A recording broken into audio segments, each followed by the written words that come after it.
এই WBJEE 2026 aspirant তোমাদের আগামীকালকে অর্থাৎ 21 তারিখে রাউন্ড 2 এর যে অ্যালটমেন্ট রেজাল্ট, সেই অ্যালটমেন্ট রেজাল্ট কিন্তু পাবলিশ হতে চলেছে এবং রাউন্ড 2 রিলেটেড তোমাদের অনেকের অনেক রকম ডাউট কোয়ারিজ আছে। তো চেষ্টা করবো এক এক করে সমস্ত ডাউট কোয়ারিজ গুলোর অ্যান্সার করে দেওয়া। এবং এবছর থেকে তো তোমরা জানো নতুন করে সমস্ত কিছু নিয়মাবলী এসেছে, তো সেই কারণে অনেক কিছু জিনিস বুঝতে অনেকের বিরাট রকমের কিন্তু প্রবলেম হচ্ছে। তো এটাই বলবো যে ভিডিওটা শেষ অবধি দেখবে, কারণ আমি রাউন্ড 1 এর টাইমেতেও কিন্তু রাউন্ড 1 এর অ্যালটমেন্ট রেজাল্টের আগের দিন আমি একটা ভিডিও দিয়েছিলাম, যে ভিডিওটাতে তোমরা অনেকটাই সাপোর্ট দিয়েছো অ্যান্ড ভিডিওটা থেকে আশা রেখেছিলাম প্রত্যেককে যা কিছু ডাউট ছিল রিগার্ডিং রাউন্ড 1 সমস্তটাই ক্লিয়ার করে দিয়েছিলাম। তো ঠিক তেমনই এইবারের ক্ষেত্রে রাউন্ড 2 এর যাবতীয় যা ডিটেলস, যাবতীয় যা ব্যাপার স্যাপার, রুলস রেগুলেশন অ্যান্ড মপআপের জন্য কারা কারা, মপআপ ঠিক না মানে রাউন্ড 3 আর কি, তো রাউন্ড 3 এর জন্য কারা কারা এলিজিবল থাকবে সেই সমস্ত কিছু নিয়ে ডিসকাশন করব। তো ভিডিওটা শেষ অবধি অতি অবশ্যই দেখবে। চ্যানেলটাই নতুন হয়ে থাকলে অতি অবশ্যই সাবস্ক্রাইব করে নোটিফিকেশনে ক্লিক করে অলাতে সেট করে রাখবে, কারণ রাউন্ড 3 টাইমে তো তোমরা হিউজ লেভেলের হেল্প অ্যান্ড সাপোর্ট পেয়ে যাবে। অ্যান্ড এর পাশাপাশি যখন তোমরা ডিসেন্ট্রালাইজডে যদি কেউ বসতে চাও, সেই সমস্ত ডিসেন্ট্রালাইজড কাউন্সেলিং এরও ইনফরমেশন কিন্তু এই চ্যানেল থেকে তোমরা পাবে। তো অবশ্যই চ্যানেলটার সাথে যুক্ত হয়ে থাকবে, আর পারলে আমাদের হোয়াটসঅ্যাপ চ্যানেল এবং হোয়াটসঅ্যাপ গ্রুপেতে জয়েন হয়ে রাখতে পারো। এবং যা মানে লিঙ্কগুলো আছে সবকিছু তুমি ডেসক্রিপশন বক্সে এবং ভিডিওর প্রথম পিন কমেন্টে তোমরা পেয়ে যাবে। দেখো সর্বপ্রথম যদি আমি আসি তোমাদের WBJEE ক্ষেত্রে রাউন্ড 2 তে, ঠিক আছে, রাউন্ড 2 তে, তো এই যে রাউন্ড 2 এর যে অ্যালটমেন্ট রেজাল্ট সেটা কিন্তু তোমাদের আগামী 21শে জুলাই তোমাদের প্রকাশিত হতে চলেছে। অ্যান্ড এই অ্যালটমেন্টের ভিত্তিতে তোমাদের 21 থেকে 23 তারিখ অবধি ডেট দেওয়া হয়েছে ভেরিফিকেশন অ্যান্ড অ্যাডমিশন, মানে যা কিছু মানে কাজকর্ম করা সেই মানে ডিটেলস গুলো করার জন্য, ঠিক আছে। এবার ব্যাপার হচ্ছে যে এইখানেতে রাউন্ড 2 থেকে রাউন্ড 3 তে যাওয়ার জন্য কি প্রসেস প্রসিডিওর রয়েছে, তার পাশাপাশি রাউন্ড 2 তে কাদেরকে কি করতে হবে, এটাই হচ্ছে তোমাদের সব থেকে বড় ডাউটস। ওকে, তো আমি তোমাদেরকে এক এক করে সমস্তটাই আমি দেখিয়ে দেবো বা ভালো করে বুঝিয়ে দেবো। অ্যান্ড কিছু জিনিস এখনো স্টিল কনফিউজিং, তো ওটা কিছু করার নেই, কোনটা কনফিউজিং এবং সেটারও কি মানে সলিউশন হতে পারে সেই সমস্ত কিছু নিয়েও জানাবো। ভিডিওটার সাথে যুক্ত হয়ে থাকো, কোথাও স্কিপ কিন্তু করবে না, ঠিক আছে। দেখো ফার্স্ট অফ অল হচ্ছে তোমরা রাউন্ড 2 তে কারা কারা এসেছো। ফার্স্ট অফ অল যারা রাউন্ড 1 এতে কোনো সিট পাওনি, রাউন্ড 1 এতে কোনো সিট আসেনি, নো অ্যালটমেন্ট, ঠিক আছে, নো অ্যালটমেন্ট, তারা রাউন্ড 2 তে এসেছো। তবে তোমরা রাউন্ড 2 তে দুভাবে আসতে পেরেছো, কেউ কেউ আছো যারা এক্সিস্টিং চয়েস ফিলিং লিস্টটাতেই তোমরা আবার রাউন্ড 2 তে এসেছো, আবার কেউ কেউ আছো যারা হয়তো নিউ চয়েস ফিলিং লিস্ট বানিয়েছিলে, ঠিক আছে, দুটো টাইপ হয়ে গেল। তো এটা একটা গেল। সেকেন্ড থিং, যারা হয়তো রাউন্ড 1 এতে অ্যালটমেন্ট পেয়েছিলে কিন্তু তোমরা নন রেসপন্সিভ ছিলে, মানে কোনো রকম কোনো রেসপন্স করোনি, কোনো কিছু করোনি, তো তুমি সিটটাকে ছেড়ে দিয়েছো, সিটটাকে ছেড়ে সেকেন্ড রাউন্ডে তুমি ফ্রেশ চয়েস ফিলিং কিন্তু তুমি করেছো, ঠিক আছে, ফ্রেশ চয়েস ফিলিং তুমি করেছো। তো এই একটা টাইপের ক্যান্ডিডেটরা রাউন্ড 2 তে এসেছে। ওকে, নেক্সট কারা এসেছে, নেক্সট যেটা এসেছে সেটা হচ্ছে যারা ইএস আপগ্রেডেশন করতে দিয়েছিল, মানে রাউন্ড 1 এতে কোনো সিট পেয়েছিল এবং তোমাদের মানে সিটটাকে ধরে রেখে তুমি রাউন্ড 2 তে এসেছো। হ্যাঁ, তো ইএস আপগ্রেডেশন, তবে তাদের ক্ষেত্রে কোনো নো নিউ চয়েস ফিলিং, তাদের কেউই কিন্তু নিউ চয়েস ফিলিং করতে পারোনি, তোমাদের আগেরটাই বহাল আছে এবং তোমরা যেহেতু আপগ্রেড করেছো, সো ডেফিনেটলি রাউন্ড 2 তে তোমাদের সিট অ্যালটমেন্ট আসবেই আসবে, গ্যারান্টেড। এবং হয় আগেরটাই ফেরত পাবে, না হলে নতুন কিছু পাবে, মানে উপরের দিকের কিছু একটা পাবে, ঠিক আছে। এই টাইপের ক্যান্ডিডেটরা রাউন্ড 2 তে এসেছো। তার পাশাপাশি যাদের হয়তো ক্যাটাগরি চেঞ্জ করতে হয়েছে, ঠিক আছে, যাদের ক্যাটাগরি চেঞ্জ করা হয়েছে, সো তারাও কিন্তু এখানে এসেছো এবং as well as new choice filling করতে পেরেছো, ঠিক আছে। অ্যান্ড লাস্টলি সেটা হচ্ছে টোটালি ফ্রেশ ক্যান্ডিডেট, ঠিক আছে, টোটালি ফ্রেশ স্টুডেন্টস, মানে যারা রাউন্ড 1 এতে পার্টিসিপেটই করেনি তারাও কিন্তু রাউন্ড 2 তে এসেছে। তো এতগুলো টাইপের ক্যান্ডিডেট বা এতগুলো ক্যাটাগরিজ কিন্তু অলরেডি রাউন্ড 2 তে তোমরা এসেছো। এবার কাদেরটার থেকে কি হবে বা কি পসিবিলিটি থাকতে পারে সেটা বলবো। দেখো ফার্স্ট অফ অল তোমাদের আমি যদি আসি রাউন্ড 3 তোমাদের রাউন্ড 2 এর প্রসঙ্গে, দেখো রাউন্ড 2 তে ফার্স্ট অফ অল সেম প্রসেসে তোমরা রাউন্ড 1 এতে যেরকম করে অ্যালটমেন্ট রেজাল্ট চেক করেছিলে ঠিক তেমন ভাবেই পোর্টালে গিয়ে তোমরা তোমাদের যে অ্যালটমেন্ট রেজাল্ট বা অ্যালটমেন্ট স্ট্যাটাস সেটা তোমরা চেক করবে যে কি হলো, ঠিক আছে। এখানেতে একমাত্র এই টাইপের যারা স্টুডেন্টস রয়েছে, মানে যারা ইএস আপগ্রেডেশন করে রাউন্ড 2 তে এসেছো, তোমাদের ক্ষেত্রে সিট অ্যালটমেন্টের যে জায়গাটা রাউন্ড 2 এর, সেখানেতে কনফার্ম কোনো না কোনো একটা সিট মেনশন থাকবেই থাকবে, মানে কোনো না কোনো একটা কলেজ তোমার থাকবে, কারণ তুমি ইএস আপগ্রেডেশন করিয়ে এসেছো, অর্থাৎ তুমি নতুন না পেলেও তুমি পুরোনোটাই ফেরত পাবে এবং সেই পুরোনোটাই আবার তোমার এখানে শো হবে। তো তোমাদের ক্ষেত্রে একমাত্র মানে কনফার্ম কোনো না কোনো একটা অ্যালটমেন্ট আসবে, বাট বাকি ক্যাটাগরি গুলোর ক্ষেত্রে কিন্তু কোনো কনফার্মেশন নেই। এদের ক্ষেত্রেও তাই, যারা ফার্স্ট রাউন্ডে অ্যালটমেন্ট পায়নি, হতেও পারে এই রাউন্ডেও তারা অ্যালটমেন্ট পায়নি, হতে পারে। যারা হয়তো আগের রাউন্ডে অ্যালটমেন্ট পেয়েছিল বাট কোনো রেসপন্স করেনি এবং এই রাউন্ডে পার্টিসিপেট করেছিল, তারাও কোনো রকম কোনো অ্যালটমেন্ট নাও পেতে পারে, ঠিক আছে। যাদের হয়তো ক্যাটাগরি চেঞ্জ হয়েছিল, তো আগের রাউন্ডে সিট পেয়েছিলে বিকজ অফ ওবিসি বা ইডাব্লিউএস বা ক্যাটাগরির জন্য, কিন্তু জেনারেল হয়ে যাওয়ার কারণে তুমি আর মানে সেই মানে সেফ জোনে আর আসনি, সেই জন্য তোমার অ্যালটমেন্ট না আসতে পারে। আর ফ্রেশদের ক্ষেত্রে তো না আসতেও পারে, আবার আসতেও পারে। তো মানে মেন কথা হচ্ছে বাকি চারটে টাইপের স্টুডেন্টদের ক্ষেত্রে অ্যালটমেন্ট আসতেও পারে, নাও আসতে পারে, সেটা তোমরা এখানে চেক করবে, যেমন করে রাউন্ড ওয়ানে দেখেছিলে সেরকম করে রাউন্ড টু এর টাইমে চেক করবে। অ্যান্ড ইয়েস আপগ্রেডেড স্টুডেন্টসরা একমাত্র কনফার্ম তোমাদের কোনো না কোনো একটা সিট তোমাদের থাকছে, ঠিক আছে? এটা হচ্ছে ফার্স্ট থিং। ওকে, এবার আসছে হচ্ছে তোমাদের নেক্সট যে স্টেপ, সেটা হচ্ছে অ্যালটমেন্ট যদি এখানে আসে, সেক্ষেত্রে রাউন্ড টু তে যদি দেখো যে সিট অ্যালটমেন্ট হয়েছে, তো সেক্ষেত্রে তোমাদেরকে ফিজিক্যাল ভেরিফিকেশন বা 5,000 টাকা দেওয়া এটা ম্যান্ডেটারি কিনা, ঠিক আছে? তোমাদের ধরো রাউন্ড টু তে, তো এক্ষেত্রে ফার্স্ট অফ অল যাদের অ্যালটমেন্ট এসেছে, এবং এটা কন্ডিশন বেসিস হবে কি, যাদের নো অ্যালটমেন্ট ছিল বাট রাউন্ড টু তে তুমি সিট পেয়েছো, তো তোমাকে কিন্তু 5,000 টাকা পে করতে হবে। তবে কিছু কন্ডিশন আছে, কি কন্ডিশন আমি আগে বলছি, আগে কাদের কাদের লাগতে পারে বলে দিই, তারপর আমি আসছি। তো যদি তোমাদের কারোর আগের রাউন্ডে অ্যালটমেন্ট থাকেনি কিন্তু এই রাউন্ডে এসেছে, তো তোমাদের কিন্তু 5,000 টাকা পে করতে হবে। যারা আগের রাউন্ডে নন রেসপন্সিভ ছিল এবং এই রাউন্ডে ফ্রেশ চয়েস ফিলিং করেছো এন্ড এগেন কোনো একটা কলেজ তুমি পেয়েছো, তো তোমাদেরকে কিন্তু এই রাউন্ডে 5,000 টাকা ফিস পে কিন্তু করতে হবে। ওকে, এই টাইপের যে স্টুডেন্টসরা রয়েছে যারা ইএস আপগ্রেডেড, তাদের কোনো রকম কোনো 5,000 টাকা পে দিতে হবে না, অর্থাৎ কোনো সিট অ্যাকসেপ্টেন্স ফি তোমাদেরকে দিতে হবে না। ওকে, ক্যাটাগরি চেঞ্জ যাদের করা হয়েছে তাদেরকেও কোনো রকম কোনো সিট অ্যাকসেপ্টেন্স ফি দিতে হবে না। ফ্রেশ যারা রয়েছে, তোমরা যদি কেউ এখানে সিট পাও, তো সেক্ষেত্রে ডেফিনেটলি তোমাদেরকেও কিন্তু 5,000 টাকা পে করতে হবে, ঠিক আছে? তো এই হচ্ছে 5,000 টাকা কাদেরকে পে করতে হবে সেটার একটা সিনারিও। এবার আসবো হচ্ছে 5,000 টাকা পে করাটা কি ম্যান্ডেটারি, বা ম্যান্ডেটারি হলে কাদের জন্য ম্যান্ডেটারি, ঠিক আছে? দেখো এখানে যদি তোমাদেরকে বলি, ফার্স্ট অফ অল এই তোমাকে এখানে দেখো প্রপার কিন্তু ক্ল্যারিফিকেশন না তোমাদের ফ্লোচার্টে দেওয়া আছে, না তোমাদের অ্যাপ্লিকেশনটার মধ্যে দেওয়া আছে যে রাউন্ড টু থেকে রাউন্ড থ্রিতে যাওয়ার কি কি প্রসিডিওর, ঠিক আছে? সো এখানে ওরা যেটা করেছে বেসিক্যালি ফ্লোচার্ট রাউন্ড ওয়ান থেকে রাউন্ড টু এর জন্য যা রেখেছিল, সেম ডিট্টো রাউন্ড টু থেকে রাউন্ড থ্রিতে রেখে দিয়েছে। সো আমরা সেই রুলসটাই ধরবো যেটা রাউন্ড ওয়ান থেকে রাউন্ড টু এর ক্ষেত্রে অ্যাপ্লিকেবল ছিল, আমরা সেটাকে এখানে ধরবো রাউন্ড টু থেকে রাউন্ড থ্রির জন্য অ্যাপ্লিকেবল হবে। তো সেই অ্যাকর্ডিং তারাই একমাত্র 5,000 টাকা ফিজটা পে করবে যারা সিটটা ধরতে চাইছো, ঠিক আছে? মানে ফিজিক্যাল ভেরিফিকেশন করতে চাইছো। এবার ফিজিক্যাল ভেরিফিকেশন করার একটা দুটো মোটিভ আছে, একটা না বলা ভুল, ওটা আমার দুটো মোটিভ আছে। একটা হচ্ছে সিটটা ধরে রাখতে চাইছো, আর সেকেন্ড মোটিভ হচ্ছে ক্যাটাগরি চেঞ্জ। মানে তোমরা অনেকে বলতে পারো ক্যাটাগরি চেঞ্জ তো আগের রাউন্ডে হয়ে গেছে, না, যারা হয়তো আগের রাউন্ডে কোনো সিট পায়নি বাট তাদেরও এরকম ক্যাটাগরি সংক্রান্ত কিছু প্রবলেম আছে, তারা এই রাউন্ডে তাদের রিজার্ভ ক্যাটাগরিতে পেয়েছে, তো তাদের সার্টিফিকেট নেই, তাদেরকে তো ক্যাটাগরি চেঞ্জটা তো করতে হবে, তো তারা এই রাউন্ডে ক্যাটাগরি চেঞ্জ করবে, তো তাদেরকেও কিন্তু এই 5,000 টাকা ফিজটা পে করে পরে যে কলেজে অ্যালটমেন্ট এসেছে 23 তারিখের মধ্যে সেই কলেজে সমস্ত ডকুমেন্টস নিয়ে পরে যাবে, গিয়ে ভেরিফিকেশনের জন্য যাবে, ওখানে ভেরিফিকেশন ফেল হবে, ফেল হওয়া হলেই তোমাদের ক্যাটাগরিটা ওরা জেনারেলে তোমাকে সিট করিয়ে দেবে। ওকে, এটা হচ্ছে ব্যাপার। আর যেটা ফার্স্ট টাইপ যেটা বললাম যে তোমাদের ওই যারা আর কি সিট ধরে রাখতে চাইছো, তো অবভিয়াসলি আমাদের এবারে জানো আমাদের মানে রাউন্ড টু থেকে রাউন্ড থ্রি তো আপগ্রেডেশন করা যায়, তো সেক্ষেত্রে যারা চাইছো, যারা হয়তো আগের রাউন্ডে কোনো সিট পাওনি বা আগের রাউন্ডে ক্যাটাগরি চেঞ্জ করে নতুন একটা কলেজ এবারে আবার পেলে ফ্রেশলি, তো তুমি চাইছো সেই কলেজটাকে ধরে রাখতে। আচ্ছা, ক্যাটাগরি চেঞ্জ যারা অলরেডি করেছো তাদের তো ফিস পে করতে হচ্ছে না, শুধু এই এই এই টাইপটাই ধরলাম, সাথে এটা হয়তো ধরলাম, ঠিক আছে? আর এইদিকের ফ্রেশদের ক্ষেত্রে যারা অ্যালটমেন্ট পাচ্ছে তাদের, কারণ ফ্রেশদের ক্ষেত্রে তো দুরকম পসিবিলিটি হতে পারে, একটা হচ্ছে নো অ্যালটমেন্ট আর একটা হচ্ছে ইয়াস, মানে পেয়েছে, তো দুটো, তো ইয়াস যাদের, এবং মানে মেন ব্যাপার হচ্ছে তোমরা চাইছো রাউন্ড টু তে যেটা পেয়েছো, এখানে আর রাউন্ড ওয়ান প্রসঙ্গটা আর আসবে না যে রাউন্ড ওয়ানে আমি পেয়েছি কি পাইনি, আসছি না, আমি ওই প্রসঙ্গে যাবোই না।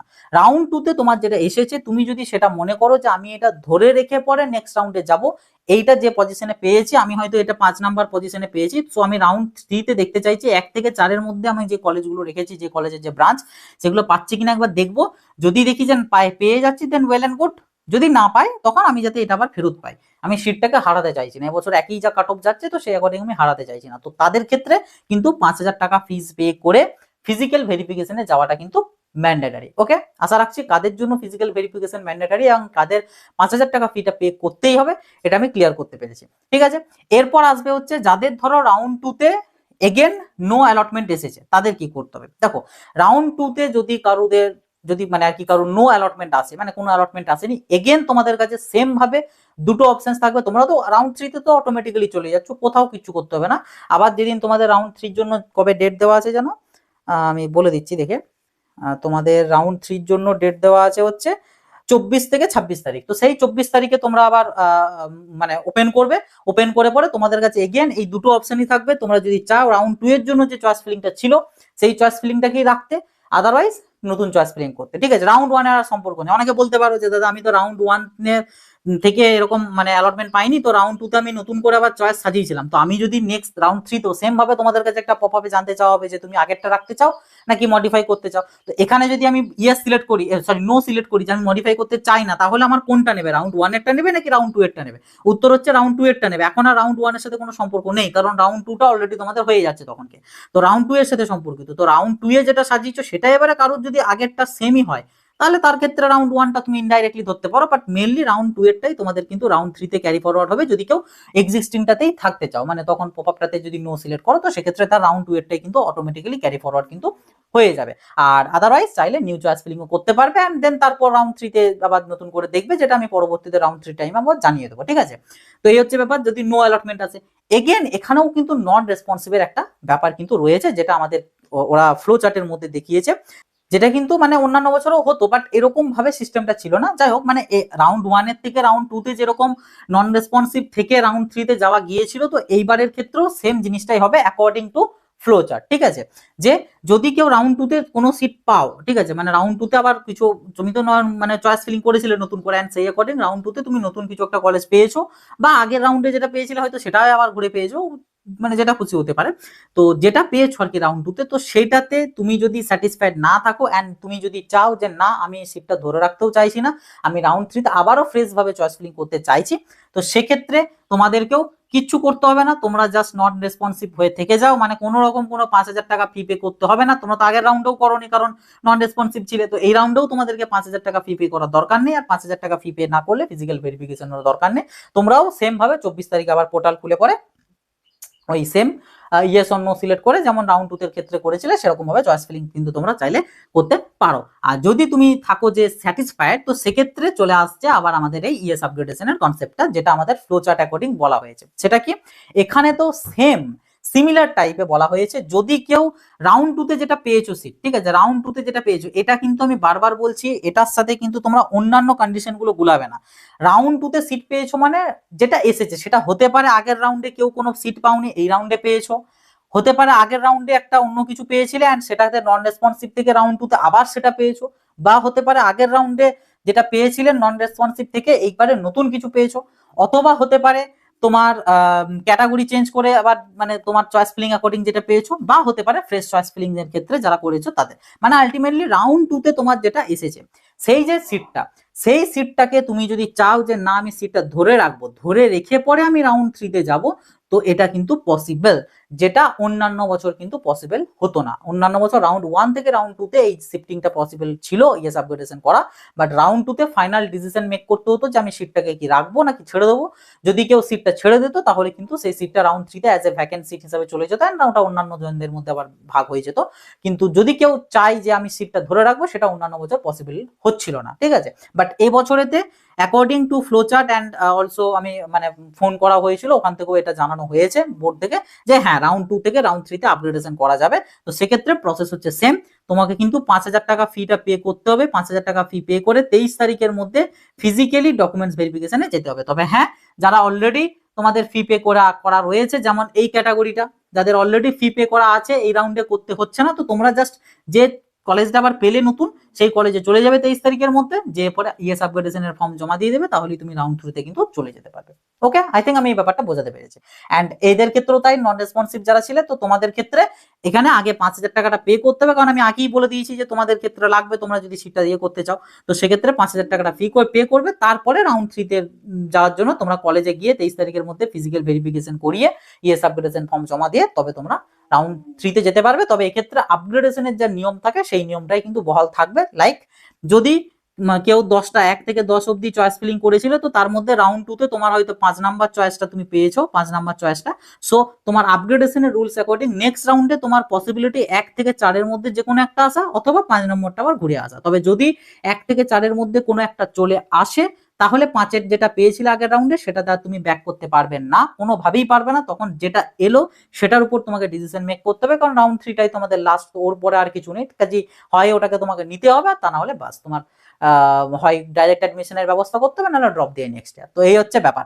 ঠিক আছে, তো যাই হোক, এনিওয়ে তোমাদের এটা একটা গেল ইয়েস আপগ্রেডেশন বা আপগ্রেডেশন রিলেটেড, যারা রাউন্ড ওয়ানেতে সিট পেয়ে নন রেসপন্সিভ ছিলে, অথবা রাউন্ড ওয়ানেতে সিট ক্যান্সেল হয়েছিল মানে ক্যাটাগরি চেঞ্জের জন্য, অথবা যারা হয়তো ফার্স্ট রাউন্ডে পাওনি কিন্তু এই রাউন্ডে পেয়েছো, তো তাদের আপগ্রেডেশনের প্রসেস। কিন্তু এখানে যেটা আমার কোয়েশ্চেন, যেটা এখনো অব্দি ক্লিয়ার নয়, সেটা হচ্ছে যারা রাউন্ড ওয়ান থেকে ইএস আপগ্রেডেশন করিয়ে এই রাউন্ডে এসেছো রাউন্ড টুতে, তাদেরকে কি করতে হবে?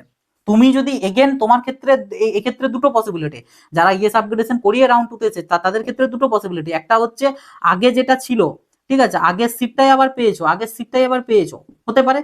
অথবা হতে পারে নতুন কিছু একটা পেয়েছো, ঠিক আছে, নতুন সিট পেয়েছো, দুটোই হতে পারে। তো এক্ষেত্রে হয়তো আমি বুঝে গেলাম যে ঠিক আছে, নতুন সিট যেহেতু এসেছে, সো আমাকে হয়তো ওখানে গিয়ে আবার এগেন ভেরিফিকেশন করাতে হবে এন্ড আপগ্রেডেশন ফর্ম জমা দিয়ে রাউন্ড থ্রিতে যেতে পারবো, আমি মেনে নিলাম, ঠিক আছে। বাট যদি কেউ আগেরটাই আবার ফেরত পাও, সেক্ষেত্রে তাকে আবার ওই সেম কলেজই ভেরিফিকেশনে কি যেতে হবে? এটার কিন্তু প্রপার ক্লারিফিকেশন কোথাও দেওয়া নেই। তবে বিভিন্ন জন বিভিন্ন রকম বলছে, যেমন আমি একটা শুনলাম যে হয়তো তাদের কাছে রাউন্ড টু এর ক্ষেত্রে সময়তে একটা নোটিফিকেশন আসবে পপ আপ টাইপের, ওখানেতে তোমাদেরকে ডিক্লারেশন দিতে হবে যে হ্যাঁ আমি যেতে চাইছি রাউন্ড টুতে, বাস ওখানে ডিক্লারেশনটা দিয়ে দিলেই তুমি চলে যাবে রাউন্ড থ্রিতে। আর যদি ডিক্লারেশন না দাও তো সেক্ষেত্রে তোমার সিটটা কিন্তু চলে যাবে, এরকম সামথিং বলছে। এবার কতটা কি সত্যি মিথ্যে আমি জানি না, কারণ অফিসিয়ালি নোটিফিকেশনে প্রচুর কনফিউশন জিনিস কিন্তু তৈরি করে রাখাই আছে, তো সেই অ্যাকর্ডিং এটাও একটা হচ্ছে কনফিউশন। তবে এক্ষেত্রে আমার যেটা পার্সোনালি সাজেশন বা ওপিনিয়ন আমি দেবো, সেটা হচ্ছে তোমাদের দেখো 21 তারিখ প্রথমত হচ্ছে, এবার 21 তারিখ আবার কবে মানে কখন রেজাল্টটা দেয় সেটাই দেখা। রাউন্ড ওয়ানের মতন দিলে তো একটা দিন অলরেডি তোমাদের চলেই গেল, কিছু করার থাকছে না। বাট যদি দুপুরের দিক বা সকাল দিকে দিয়ে দেয়, যেটা আশা রাখবো, যেহেতু ডেট কম দিয়েছে, সো একটু ফাস্ট কাজ তারা যাতে করে। যাই হোক, তো তোমরা যেটা করবে সেটা হচ্ছে 23 তারিখের মধ্যে অতি অবশ্যই যারা ইএস আপগ্রেডেশন করিয়েছিলে রাউন্ড ওয়ান থেকে রাউন্ড টুতে এসেছো, তোমরাও এই কলেজে যে কলেজটা রাউন্ড টুতে পাচ্ছ সেই কলেজে একবার যাবে, তাতে সেটা আগেরটাই হোক বা নতুনটাই হোক, তুমি যাবে, কোনো ফি পে করতে হবে না, জাস্ট ডকুমেন্টস গুলো নিয়ে পরে একবার যাবে কলেজেতে, গিয়ে পরে দেখবে, বলবে যে স্যার আমি ইএস আপগ্রেডেশন দিতে চাই রাউন্ড থ্রির জন্য। তো দেখবে ওনারা কি বলছে। তবে এখানে একটা টুইস্ট আছে বা একটা ক্যাচ আছে, সেটা কি, এখানেতে আমি যেমনটা আগেই তোমাদেরকে বললাম যে আগে আমাদের এই নিয়মটা ছিল না, রাউন্ড টু থেকে রাউন্ড থ্রিতে যেতে গেলে আপগ্রেডেশনের কোনো সুযোগ ছিল না, রাউন্ড টুতে হয় ভর্তি হতে হবে নাহলে সিট ছাড়তে হবে। তো এই অ্যাকর্ডিং অনেক বেশ কিছু প্রাইভেট কলেজ থাকবে বা পাবে, তারা কিন্তু তুমি যখন যাবে এরকমের জন্য, তোমাকে হয়তো তারা সরাসরি বলে দেবে যে না আপগ্রেডেশন এই রাউন্ডে হয় না, এই রাউন্ডে তোমাকে ভর্তি হতে হবে নাহলে সিটটা তোমার চলে যাবে, এটা হয়তো তারা বোঝাবে। তো এক্ষেত্রে দেখো কিছু করার নেই, তবে তোমাদেরকে বলবো একটু আমাদের চ্যানেলটার সাথে বা হোয়াটসঅ্যাপ গ্রুপগুলোর সাথে একটু কানেক্টেড থেকো, তাহলে কি হবে, আমি এখানে বেসিক্যালি বলবো তোমরা যারা গভর্নমেন্ট কলেজ পেয়েছো অ্যান্ড গভর্নমেন্ট কলেজের আগের সিটটাই বহাল রয়েছে বা নতুন সিট এসেছে, তো তোমরা যদি কেউ চাও আপগ্রেডেশন করে রাউন্ড থ্রিতে আবার এগেন যেতে, তো তোমরা একটু খবরটা আমাকে দিও, সেটা থ্রু হোয়াটসঅ্যাপ হোক বা থ্রু ভিডিওর কমেন্ট সেকশনে হোক, যে তোমাদেরকে গভর্নমেন্ট কলেজ কি বলছে। কারণ গভর্নমেন্ট কলেজ তারা রুলস এর অ্যাকর্ডিং চলবে, তো রুলসে যদি দেখা যায় যে হ্যাঁ তোমাদের ক্ষেত্রে ইএস আপগ্রেডেশনের সুযোগ দিচ্ছে, তাতে সেটা নতুনটা হোক বা আগেরটা হোক দিচ্ছে, তার মানে এই প্রাইভেট কলেজটা কিন্তু ঢপ মেরেছে, ওরা ভর্তি করানোর ধান্দায় আছে, সেক্ষেত্রে তোমাকে কিন্তু একটু জোর ধরলে প্রাইভেট কলেজটা ওতে কিন্তু রাজি হয়ে যাবে। কিন্তু দেখা যাবে যদি গভর্নমেন্টেও সেম কথা বলছে, তাহলে হয়তো ওটা নিয়ম নয়। এবার তাহলে কি নিয়ম হতে পারে, আই ডোন্ট নো। কারণ এখানে রাউন্ড ওয়ান থেকে রাউন্ড টু এর যেরকম ফ্লো চার্টটা দেখিয়েছিল, রাউন্ড টু থেকে রাউন্ড থ্রিতে সেই সেম সেম একদম দিয়েছে। সো সেই অ্যাকর্ডিং যদি ধরি, তো এটাই দাঁড়াবে যে আপগ্রেডেশন কেউ করতে চাইলে তাকে ফিজিক্যাল ভেরিফিকেশন করাতে হবে, 5,000 টাকাটা দিতে হচ্ছে না, কারণ অলরেডি সে আগের রাউন্ডে দিয়েছে। তো এটাই আর কি ব্যাপার ইএস আপগ্রেডেশনের জন্য, ঠিক আছে। তো এই হচ্ছে ব্যাপার। আর ক্যাটাগরি চেঞ্জ এই রাউন্ডেও পসিবল, যারা হয়তো, যেটা আমি আগেই তোমাদেরকে একবার বললাম, যে আগের রাউন্ডে হয়তো সিট পাওনি তাই ক্যাটাগরি চেঞ্জটা করতে পারোনি, তো এই রাউন্ডে যেটা আসবে, তো ক্যাটাগরি চেঞ্জটা তুমি চাইলে করিয়ে নিতে পারো, করিয়ে নেওয়া মানে এই রাউন্ডের সিটটা ক্যান্সেল হবে, এন্ড দেন রাউন্ড থ্রিতে তুমি অ্যাজ এ জেনারেল হিসেবে কিন্তু পার্টিসিপেট করতে পারবে, ঠিক আছে। তো এই হচ্ছে রাউন্ড টু এর একটা মোটামুটি তোমাদের আইডিয়া। এবার এর পাশাপাশি মপাপেতে কারা কারা যেতে পারবে যদি একটু সংক্ষিপ্ত জানিয়ে দিই, সেটা হচ্ছে যারা এই রাউন্ডেও স্টিল নো অ্যালটমেন্টে থাকবে তারা যেতে পারবে, এই রাউন্ডে যারা নন রেসপন্সিভ থাকবে তারাও রাউন্ড থ্রিতে যেতে পারবে, এই রাউন্ড থেকে যারা আপগ্রেডেশন করিয়ে যেতে চাইছো তারাও পারবে, ক্যাটাগরি চেঞ্জের ক্ষেত্রেও থাকছে, আর ফ্রেশ রেজিস্ট্রেশন তো অন্যান্য বার যেমন রাউন্ড থ্রিতে থাকতো সেই রকম এবারও রাউন্ড থ্রিতে কিন্তু থাকছে, ঠিক আছে। তো এই হচ্ছে ওভারঅল তোমাদের একটা মানে কনসেপ্ট রিগার্ডিং রাউন্ড টু, ঠিক আছে। তবে এবার এখানে আমার কিছু যদি পার্সোনাল ওপিনিয়ন তোমাদের মানে আমি যদি দিই যে এখানে সিট ধরাটা ঠিক হবে না ভর্তি হওয়া ঠিক হবে, আচ্ছা তার আগে আরেকটা জিনিস আছে, সেটা হচ্ছে তোমাদের সিট উইথড্রয়াল, ঠিক আছে, সিট উইথড্রয়াল বলে একটা কিন্তু জিনিস তোমাদের আছে, তো সেটাকে একটু আগে ক্লিয়ার করে দিই, ওকে। তো এটা হচ্ছে বেসিক্যালি তোমাদের এই যে টাইম পিরিয়ডটা রয়েছে 21 থেকে 23, এই টাইম পিরিয়ডটার মধ্যে তোমাদের পোর্টালেতেই যেখানেতে সিট অ্যালটমেন্ট রেজাল্টটা চেক করছিলে তার ঠিক নিচটার দিক করেই কিন্তু তোমরা এই অপশনসটা পাবে। তো ওটাই ক্লিক করে পরে একটা ডিক্লারেশন টাইপ আসবে, সিলেক্ট করবে, করে পরে জাস্ট সাবমিট করে দিলেই হবে। এবার এটার কাজটা কি, মানে তোমাদের সিট উইথড্রয়ালের কাজটা কি, এটার মেন যেটা কাজ সেটা হচ্ছে তোমার ধরো এই যে যেমন রাউন্ড ওয়ানেতে বহুত তো নিটের স্টুডেন্টসরা পার্টিসিপেট করেছিল, এবার এখন কিন্তু নিটের অলরেডি রেজাল্ট আউট হয়ে হয়ে গেছে। তো এই হিসাবে অনেকে হয়তো বুঝতে পেরেও গিয়েছো যে তুমি সেফ জোনে রয়েছো কি নেই, ঠিক আছে। তো সেই অ্যাকর্ডিং তুমি হয়তো অলরেডি রাউন্ড 2 তে ধরো পার্টিসিপেট করেই গিয়েছো, কারণ নিটের রেজাল্ট তো রাউন্ড 2 এর শেষ হয়ে যাওয়ার পর দিয়েছে।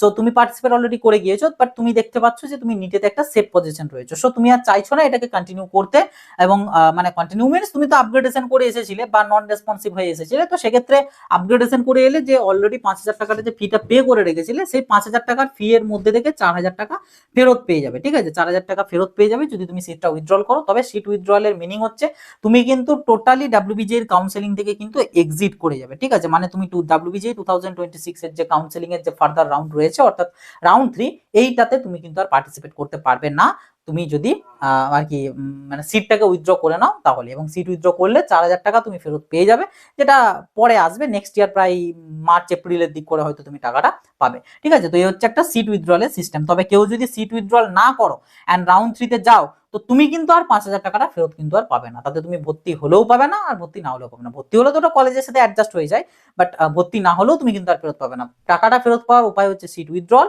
সাথে আরেকটা অন্য প্রসিডিওর আছে। যারা হয়তো টোটালি 3টে রাউন্ডেই নন রেসপন্সিভ থেকে গেছে, ঠিক আছে, মানে কোনো ফিজিক্যাল ভেরিফিকেশন করায়নি, তারা একমাত্র আবার 4,000 টাকা ফেরত পাওয়ার জন্য এলিজিবল, ঠিক আছে। এবার অনেকে জিজ্ঞাসা করতে পারো যে এটা কিরকম বোকা বোকা হয়ে গেল না, যে সে পার্টিসিপেট করে যে 3টে রাউন্ডে অথচ সে নন রেসপন্সিভ, অ্যাটলিস্ট লাস্ট রাউন্ডে তো সে রেসপন্স করবে না। এরকম বহুত জন আছে যারা হয়তো মানে টাইমের জন্য পৌঁছাতে পারেনি। আমাদের থার্ডের রাউন্ডের ক্ষেত্রে তো বোধহয় 26, 27 বা 27 থেকে 30 এরকম সামথিং 2 দিন 3 দিন ডেট দেওয়া আছে।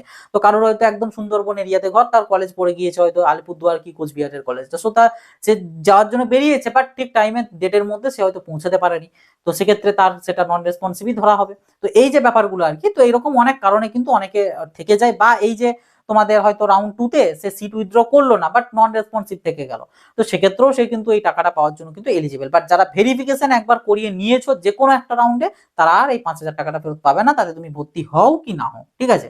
তো এই হচ্ছে তোমাদের ওভারঅল রাউন্ড 2 এর একটা ব্যাপার। এবার পার্সোনাল কিছু যদি ওপিনিয়ন দিই, দেখো পার্সোনাল ওপিনিয়ন এটাই বলবো যে রাউন্ড 2 তে তোমরা যে যা সিটটা পাচ্ছ, ঠিক আছে, তাতে যারা নো অ্যালটমেন্ট ছিলে সেখান থেকে কোনো অ্যালটমেন্ট পাচ্ছ, বা হতে পারে নন রেসপন্সিভ ছিল আগের রাউন্ডে, এবছর মানে এই রাউন্ডে আর কি তুমি মোটামুটি একটা স্যাটিসফাইড। অ্যান্ড ইএস আপগ্রেডেশন করিয়ে তোমার যেটাই আসুক না কেন, আগেরটাই আসুক বা নতুনটাই আসুক, যেটাই আসুক, বাট ক্যাটাগরি চেঞ্জ করে তুমি আবার একটা কলেজ পেয়েছো, অ্যান্ড ফ্রেশ অ্যাপ্লিকেশনের থ্রুতেও তুমি একটা নতুন কলেজ পেয়েছো। তো এই যে ওভারঅল মানে যারা রাউন্ড 2 তে সিট পাওয়ার দলে রয়েছে, তো তারা আমি এখানে পার্সোনালি সাজেস্ট করবো তুমি কিন্তু অ্যাডমিশনটা হয়ে যাবে উইদিন 23rd জুলাই, ঠিক আছে। অ্যাডমিশন হয়ে যাবে এই কারণেই বলছি, কারণ রাউন্ড 3টা না আরো একটু বিশেষ করে রিস্কি হয়ে যাবে ব্যাপারটা। সেকেন্ডলি তোমরা হয়তো অনেকে বলবে যে কেন, আমি যদি আপগ্রেডেশন করে যাই তাহলে তোমার সিটটা তো থাকছে, কিন্তু ওই যে আগেই বললাম এখানে আপগ্রেডেশনের নিয়মটা কি সেটা ক্লিয়ার নয়। তো ইনকেস দেখা গেল হয়তো ওটা নিয়ম নয়, এখানে হয়তো ফিজিক্যাল ভেরিফিকেশন ম্যান্ডেটরি বলা হয়েছিল, তো তখন তুমি ফেঁসে যাবে, তো তখন আলটিমেটলি তোমার কিছু হবে না। তো সেই জায়গায় দাঁড়িয়ে রাউন্ড 2টাতে আমার মনে হয় অ্যাডমিশন নিয়ে নেওয়াটাই উচিত। এমনিতেও রাউন্ড 3তে বিরাট কিছু সিট সংখ্যা কিন্তু ফাঁকা থাকবে না, বাট স্টিল রাউন্ড 2তেই কিন্তু অ্যাডমিশন নিয়ে নেওয়াটা উচিত বলে আমি অন্তত মনে করি। এবার বাকিটা দেখো নিজেদের ওপিনিয়ন, নিজেদের মানে যে মানে ভাবনা চিন্তা, সেটা তো ডিফারেন্ট হতেই পারে, বাট এটা আমি জাস্ট আমার পার্সোনালি ওপিনিয়নটা তোমাদেরকে দিলাম যে রাউন্ড 3 জন্য অতটা ভরসা করে কেউ থাকো না, রাউন্ড 2তেই তোমরা অ্যাডমিশন গুলো নিয়ে নাও। এবং সেক্ষেত্রে 23 তারিখের মধ্যেই নিতে হবে। কলেজের যে কলেজে আসবে অ্যালটমেন্ট, কলেজের অথরিটির সাথে যোগাযোগ করবে, যোগাযোগ করে পরে তোমরা কিন্তু ডিটেলস আর সমস্ত কিছু জেনে সেই মতন প্রিপেয়ার্ড হয়ে যাবে, অ্যান্ড অ্যাডমিশনটা কিন্তু হয়ে যাবে। তবে এখানে একটা রিমাইন্ডার বা একটা অ্যাডিশনাল ইনফরমেশন, কেউ যদি ভেবে থাকো তুমি এই যে সিট উইথড্রল করে এক্সিট যদি হয়ে যাও, ঠিক আছে, বা হয়তো তুমি এখানকার কোনো রাউন্ড থেকে হয়তো অ্যাডমিশন নিয়ে নিচ্ছ, কিংবা হয়তো এখান থেকে কোনো রাউন্ড থেকে তুমি হয়তো কোনোভাবে বাদ পড়ে যাচ্ছ, তো তোমরা কিন্তু ডিসেন্ট্রালাইজডে পার্টিসিপেট করতে পারবে। তোমাদের ডিসেন্ট্রালাইজড এর জন্য যেটা eligibility, just or just WBJEE যে এক্সামিনেশন, সেই এক্সামিনেশন অ্যাপিয়ার করা চাই, অ্যান্ড একটা ভ্যালিড র্যাঙ্ক কার্ড থাকা যায়, ঠিক আছে, ভ্যালিড র্যাঙ্ক কার্ড থাকা যায়, তাহলেই সেই স্টুডেন্টটা ডিসেন্ট্রালাইজড কাউন্সেলিং এর জন্য এলিজিবল। আলাদা করে কোনো এলিজিবিলিটি থাকছে না, এই সমস্ত একাডেমিক্স রিলেটেড তো অন্তত থাকছে না, ঠিক আছে।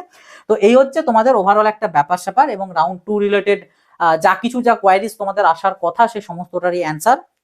এবং আমি তবু একবার দেখে নিই মোটামুটি। আচ্ছা হ্যাঁ, যারা হয়তো রাউন্ড 2 তে যেটা এসেছে সেটা হতে পারে আপগ্রেডেশন করিয়ে নতুন, বা আপগ্রেডেশন করিয়ে পুরনো অথবা হয়তো আগের রাউন্ডের থেকে বেটার এসেছে বা এই রাউন্ডে অ্যালটমেন্ট এসেছে, যদি কেউ অ্যাডমিশন নিতে চাও তো সেক্ষেত্রে ডেফিনেটলি 23 তারিখের মধ্যে সমস্ত ফিজ ডকুমেন্টস নিয়ে কিন্তু অ্যাডমিশনের জন্য চলে যাবে, অ্যাডমিশন কিন্তু হয়ে যাবে।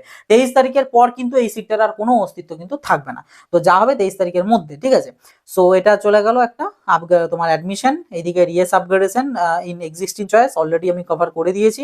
আর যদি কেউ সিট উইথড্র করে তো সে এক্সিট করে যাবে, যেটা একটু আগে আমি তোমাদেরকে বললাম। এখানে তো সেম ভাবে 1 to wait and fill up fresh choice filling, মানে নতুন করে চয়েস ফিলিং করা যাবে অ্যালটমেন্ট আসা সত্ত্বেও। তো সেক্ষেত্রে তাকে জাস্ট ওয়েট করতে হবে, যেটাকে আমরা নন রেসপন্সিভের খাতায় ধরবো। আর যদি না কিছু অ্যালটমেন্ট হয় তো তাদের কাছে সেম দুটো অপশনই অ্যাভেলেবেল থাকবে, নতুন করেও করতে পারবে চয়েস ফিলিংটা বা ইয়ে করেও করতে পারবে। যাই হোক, তো মোটামুটি সমস্তটাই কভার আপ করে দিয়েছি। রাউন্ড 3 জন্য কোনো নতুন করে রেজিস্ট্রেশন বাগারা দিতে হবে না বা করতে হবে না বা ফি টি পে করার কোনো ব্যাপার থাকছে না, ওকে। আর সিট অ্যাকসেপ্টেন্স ফি দেওয়ার পর যে অ্যালটমেন্ট লেটারটা সম্বন্ধে একটা ছোট্ট ইনফরমেশন দিয়ে দিই। যেটা হচ্ছে অনেকে হয়তো রাউন্ড 1 এতে, বিশেষ করে এটা ইএস আপগ্রেডেশন যারা করিয়েছিল তাদের জন্য এই কথাটা, যে মানে ফার্স্ট রাউন্ডে হয়তো তুমি যে কলেজটা পেয়েছিলে সেই কলেজটাই তোমার রাউন্ড 2 তে কিন্তু রয়েছে। তো তুমি ভাবছো রাউন্ড 1 এরটা তো আমি প্রিন্ট আউট করেছিলাম তো ওটা নিয়েই চলে যায়, বাট এটা কিন্তু একটা ভুল। কারণ তোমার ওই যে ডকুমেন্টসটা ওটা রাউন্ড 1 এর ডকুমেন্টস ছিল, এটা রাউন্ড 2। ওই জন্য দেখবে সিট অ্যালটমেন্ট লেটারটার উপরের দিকে কিন্তু লিখে দেওয়া থাকে যে রাউন্ড নাম্বার 1 বলে, বাট এটা তো রাউন্ড নাম্বার 1 নয়, কাজে ওটা কিন্তু ভ্যালিড হবে না। তো তোমাকে কিন্তু ফের একবার সিট অ্যালটমেন্ট যে লেটার সেই লেটারটাকে কিন্তু ডাউনলোড করতে হবে। তবে হ্যাঁ, যেহেতু তুমি রাউন্ড 1 এ তো অলরেডি পে করেছো, তো সেক্ষেত্রে তোমাকে রাউন্ড 2 তে কোনো রকম কোনো পে করতে হবে না, জাস্ট ডাউনলোড করতে হবে ওটা, এবং ওটাকে তুমি কলেজে নিয়ে যাবে ভর্তির জন্য, বা যারা আপগ্রেডেশনের জন্য যাবে তারা আপগ্রেডেশনের জন্য, ঠিক আছে। বাট আমি লাস্টে কনক্লুশন স্বরূপ আবারও বলে দিচ্ছি, বাকি যা কিছু আছে সমস্তটাই আমি ক্লিয়ার করে দিয়েছি, কিন্তু এই যে রাউন্ড 1 থেকে আপগ্রেড করিয়ে রাউন্ড 2 এন্ড দেন রাউন্ড 2 থেকে আপগ্রেড করিয়ে রাউন্ড 3, এটার কি process procedure according to flowchart আমি বলে দিয়েছি, বাট এটা প্র্যাকটিক্যালি কতটা মানে অ্যাপ্লিকেবল তো সেটা এখন শুধু সময়ের অপেক্ষা, বা ওই গিনিপিগের উপর ট্রায়ের মতন আর কি ব্যাপারটা, ঠিক আছে। তো যাই হোক, মোটামুটি হচ্ছে তোমাদের রাউন্ড 2 রিলেটেড এই হচ্ছে ইনফরমেশন এন্ড ডকুমেন্টস, তোমাদের নতুন করে বলার কিছু নেই, সবই তোমরা কিন্তু জানো। আর এর পাশাপাশি যদি কেউ চেয়ে থাকো যে রাউন্ড 2টাতেও হয়তো সেই রকম ভাবে কোনো রকম মানে সিট পাওনি বা পাবে না, বা হয়তো চয়েস ফিলিং ভুলভাল করেছিল, তো সেক্ষেত্রে তোমাদের কাছে কিন্তু অপশনস আমাদের এখনো অ্যাভেলেবেল রয়েছে। সেটা হচ্ছে তোমাদের পেড কাউন্সেলিং যে সাপোর্ট ফর ডাব্লিউবিজেই, ঠিক আছে, সেটা কিন্তু এখনো অ্যাভেলেবেল রয়েছে। তবে হ্যাঁ, এখন যেটা অ্যাভেলেবেল রয়েছে সেটা হচ্ছে only for round 3 and as well as decentralised counselling, এই দুটোর জন্য, এবং যেটার প্রাইস কিন্তু তোমাদের এখন রাখা হয়েছে মাত্র 200 টাকা, ঠিক আছে। তো যদি কেউ রাউন্ড 3 তে ফ্রেশ করে চয়েস ফিলিং লিস্ট, যাতে তুমি অ্যাটলিস্ট একটা কোনো কলেজ বা একটা ওই র্যাঙ্কের ভালো কলেজ পেতে চাও, তো তোমরা এনরোল করে নিতে পারো রাউন্ড 3 জন্য। এন্ড তার পাশাপাশি তো ডিসেন্ট্রালাইজড এর যে বেনিফিট সেটা তো ডেফিনেটলি পাবে, বিভিন্ন তথ্য, বিভিন্ন ইনফরমেশন সমস্ত কিছুতে, ঠিক আছে। সো এই হচ্ছে তোমাদের একটা মানে এবার কি করে এনরোল করবে যদি বলে দিই। স্ক্রিনে যে গুগল ফর্মের লিঙ্কটা দেখতে পাচ্ছ, গুগল লেন্সের থ্রুতে কপি করে পরে সেটাকে ওপেন করতে পারো, অথবা আমি এই ভিডিও ডেসক্রিপশন এবং ভিডিওর প্রথম পিন কমেন্টে আমি লিঙ্ক দিয়ে রাখবো গুগল ফর্মটা ওপেন করবে। ওপেন করার পর কয়েকটা জিনিস জানতে চাওয়া আছে, ওগুলোকে ফিল করবে, ফিল করে ওখানে পেমেন্টের কিউআর দেওয়া আছে, পে করে পরে জাস্ট সাবমিট করে দেবে, বাকিটা আমি তোমাদের সাথে কন্ট্যাক্ট কিন্তু করে নেবো, ঠিক আছে। তো এই হচ্ছে একটা আমাদের ওভারঅল ব্যাপার হোল রাউন্ড 2 এর জন্য। এবার এর বাইরেও হয়তো বেশ কিছু ক্যাচ থেকে যেতে পারে, বেশ কিছু গ্যাপ থেকে যেতে পারে। এবার তোমাদের যদি এখনো কিছু ডাউট থেকে থাকে রিলেটেড ডাব্লিউবিজেই রাউন্ড 2 কাউন্সেলিং এর 2026 এ, তো ডেফিনেটলি কমেন্ট বক্স খোলা আছে, কমেন্ট বক্সে নির্দ্বিধায় লিখে জানাও, আমি চেষ্টা করবো সেটা। যদি দেখা যায় যে অনেকগুলো ডাউটস আমি পেয়েছি, তো সেগুলো আমি না হয় আগামীকালকে একটা বড় ভিডিওতে ডিসকাস করবো, আর যদি দেখা যায় যে না তেমন কিছু না, তো সেক্ষেত্রে তো বলার মতন কিছু নেই, ঠিক আছে। সো যাই হোক, তোমাদের রাউন্ড 2টা আশা করছি আমি পুরোটা আমি ক্লিয়ার করে দিয়েছি। তো ভিডিওটা যদি ভালো লেগে থাকে অতি অবশ্যই একটা লাইক করে দেবে, ভিডিওটা সবার সাথে খুব বেশি বেশি করে কিন্তু শেয়ার করে দেবে, যাতে সবার কাছে ইনফরমেশন গুলো পৌঁছাতে পারে। চ্যানেলটাই নতুন হয়ে থাকলে অতি অবশ্যই সাবস্ক্রাইব করে নোটিফিকেশনে ক্লিক করে অল সেট করে রাখো, যাতে একটাও আপডেট, একটাও ইনফরমেশন যাতে একেবারেই মিস না হয়, ওকে।